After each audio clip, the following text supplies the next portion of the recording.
Hi, welcome to Mark's English Academy, the place to learn English fast. The problem with learning English as an adult is that you miss all the years of learning English as a kid. And those years are so important for fluency. So in this series, I'm going to teach you things that a kid would learn.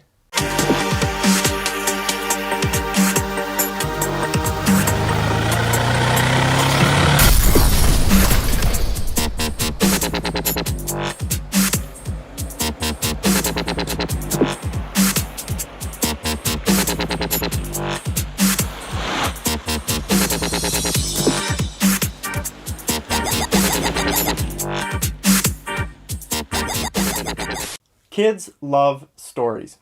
So in this lesson, I'm going to read you two stories on my iPad, but I think these stories weren't written by a native English speaker because they have a few mistakes.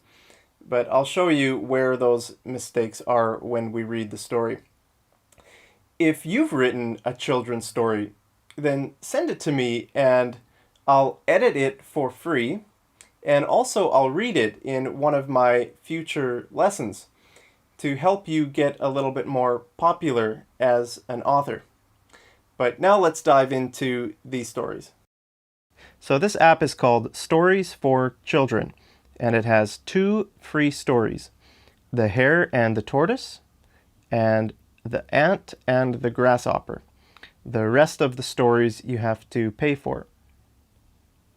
So let's start by reading The Hare and the Tortoise. Read by myself. Once upon a time, a tortoise was walking on the road. A hare saw him and started laughing loudly. Okay, the first thing I want to point out is you'll see here the T and the H are capital. They don't need to be capitalized because they're not the names of the animals. We know they're not the names of the animals because of the word a here, a tortoise, a hare.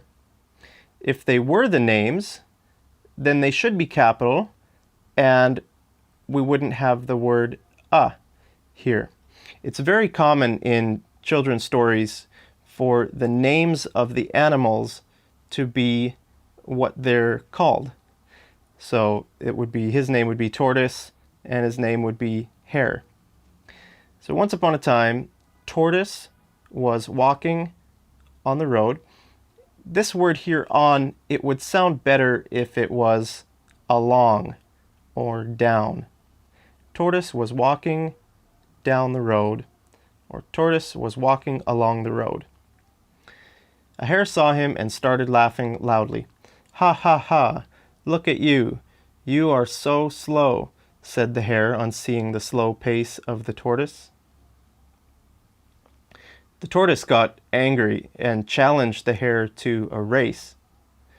The tortoise said, "Though you run fast, I can beat you in a race." The hare immediately agreed, saying, "Why not? I am faster than you. I can beat you any time." On the race day, the hare and the tortoise arrived at the start point. So this would sound a little bit more natural without the word the. Just on race day.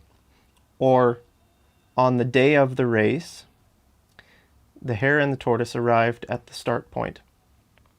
When the tiger fired the gun, the hare raced ahead while the tortoise slowly followed behind. The hare was quite ahead of the tortoise in no time at all.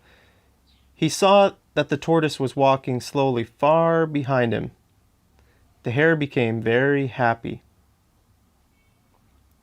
The hare was so sure about winning the race that he decided to take a little nap under the tree. While the hare was dozing, the tortoise continued walking slowly and went ahead of the hare. The tortoise now led the race and reached the finish line first. The hare woke up and ran towards the finish line, but he reached after the tortoise and lost the race. One thing I want to tell you is that the verb reached, when it's used to mean arrived, it needs to have an object. So it should say, but he reached there after the tortoise and lost the race. The tortoise won the race and joyfully held the winner's trophy. The poor hare started crying because he had lost the race to the slow tortoise. The moral of the story is, slow and steady wins the race. The tortoise won because he was determined and did not stop for a second. The hare lost because he was overconfident and had taken his win for granted. All right, next we'll read the story of the ant and the grasshopper, but first it's sponsor time. This lesson is brought to you by nobody.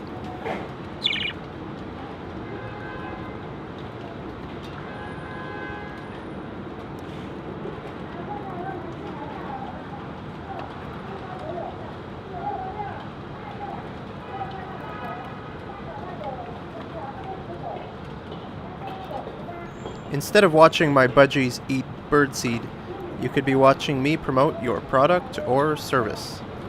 Alright, the next story is called The Ant and the Grasshopper. Let's let the app read it for us. Once upon a time, the grasshopper was playing his guitar and enjoying the sunshine.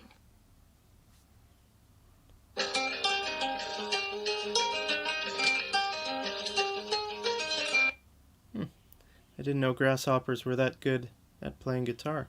The grasshopper sat under a tree and played happily. He saw an ant working very hard to gather food. The grasshopper laughed at the ant and said, "Stop your silly work and have fun with me." "No," said the ant, "I am gathering food for winter. You must do that too." "Ha, ha, ha! Right now I have plenty to eat. Why should I worry now?" laughed the grasshopper. The grasshopper spent the rest of the sunny days having fun. Finally, winter season began.